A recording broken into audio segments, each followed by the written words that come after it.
I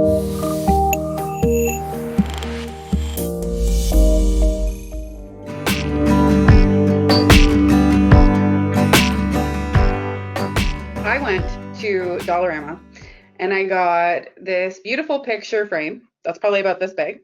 I found glitter paper. I put a glitter paper inside the picture frame. I got a Sharpie, or not a Sharpie, like a Expo marker, like a dry erase marker. And I literally have this in my kitchen. Focus, okay? Follow one course until successful, okay? Multitasking is, I feel like, the biggest lie we tell ourselves. All of us say, yes, we can multitask. It's totally fine. I can do it, da da da da da. And it's like, okay, wow, you're doing so much, but you're not doing so much so well.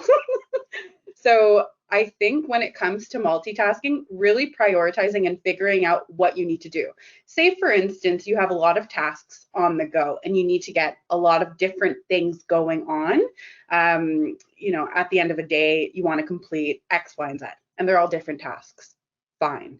I would definitely encourage and suggest allocating specific times for specific tasks rather than trying to do it all together. It's kind of like, washing your hair, but, plucking your eyebrows and writing an essay. Like, you're not really going to do that. And it's probably going to be a lot more efficient if you shower first and then you get ready and then you do the essay, right? Hopefully, that can actually, Jade, please, do you have anything to add on to that? Well, I think what you're saying is like spot on in some ways, and I would add that ask yourself what overachieving is trying to do to help you, right? So it's probably helping you, or not overachieving, but multitasking. It's probably helping you to get a lot done, or maybe it's helping you avoid the stress of doing one thing and doing it well. So I would also ask yourself, am I a creative person? How do I work in my life? So sometimes creative individuals and artists have a tendency of kind of being, of working with multiple things up at once.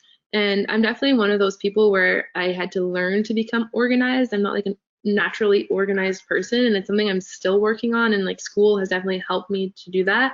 But I work in that way. I have a lot of my brain fires in a lot of different ways, and the Myers-Briggs test even tests this as well. Like, are you a structured person, or are you a person that just likes to think outside the box? And a lot of things are firing, even bilingualism. You're holding two languages at once in your mind, right? So looking at, am I using this multitasking to avoid, or am I using it as a creative way to actually problem solve and to get a lot of things done? So what's your outcome? What's your output? If it's working for you and you are still feeling energized by that, yeah.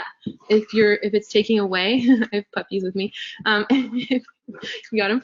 If it's taking away from your performance and it's burning you out and you're kind of using it as a way to like manage all this stress, close some of your windows. Okay, take away the things that don't need to be on your desktop, metaphorically, and look at your to-do list with sparkly, backgrounds and nice markers, because sometimes what I noticed too is like when I was writing my doctorate, I spent an entire summer learning how to be like organized and how to organize my papers and my research and making it look pretty. I did not write one word. Okay, I spent all this time organizing because I was too scared to write down a word.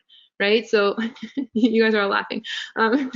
So I do a lot of work with like the PhD students and like we have PhD support groups and stuff like that, and I just tell them like just write down a word, like just write it down. So if you have a task, start it.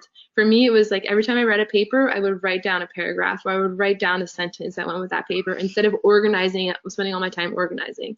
So looking at how it's really working for you, and then thinking about strategies that might work even better.